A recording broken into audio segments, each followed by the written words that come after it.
എല്ലാവർക്കും നമസ്കാരം. ഞാൻ doctor Jobin Jacob, olive Ayurveda ഹോസ്പിറ്റലിൽ പാലാരിവട്ടം. നമുക്കെല്ലാവർക്കും അറിയാം ഹെർണിയ എന്ന വിഷയം. നമ്മുടെ കുടല് പുറത്തോട്ട് ഇറങ്ങി വരിക അല്ലെങ്കിൽ തള്ളി വരിക എന്നുള്ള പ്രശ്നമാണ് ഹെർണിയ എന്ന് പറയുന്നത്. പലരും ഇത് കൊണ്ട് നടക്കാറുണ്ട്. ചിലർ ഇമ്മീഡിയറ്റ് ആയിട്ട് ഓപ്പറേഷൻ ചെയ്യാറുണ്ട്. എന്നാൽ വാസ്തവത്തിൽ എന്താണ് ഈ ഹെർണിയ? ഇത് നമുക്ക് അങ്ങനെ കൊണ്ട് നടക്കുന്നതുകൊണ്ട് വല്ല പ്രയാസമുണ്ടോ? ഇനി ഓപ്പറേഷൻ ചെയ്യുമ്പോൾ എന്താണ് സംഭവിക്കുക? സാധാരണ നിലയിൽ നമ്മൾ മനസ്സിലാക്കേണ്ട ഒരു കാര്യം, ഹെർണിയയ്ക്ക് ഏറ്റവും ബെറ്റർ ഓപ്ഷൻ സർജറിയാണ്. പക്ഷേ നിങ്ങൾ 3 സർജറിക്ക് തയ്യാറായിക്കോണം.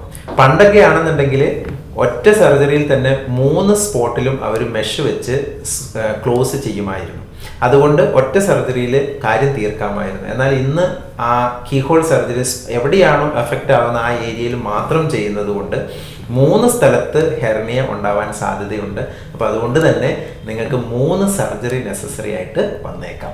അപ്പം ഇതിനെപ്പറ്റി കൂടുതൽ വിശദമായിട്ട് നിങ്ങൾക്ക് ഹെർണിയ ഉണ്ടാവുന്ന എങ്ങനെയാണ്, അതിനെ എങ്ങനെ മാനേജ് ചെയ്യാനായിട്ട് സാധിക്കും, ഈ കാര്യങ്ങളെപ്പറ്റി വിശദമായിട്ട് അറിയുവാനായിട്ട് ഒലിവ് ആയുർവേദ ഹോസ്പിറ്റൽ എന്ന യൂട്യൂബ് ചാനൽ സന്ദർശിക്കുക.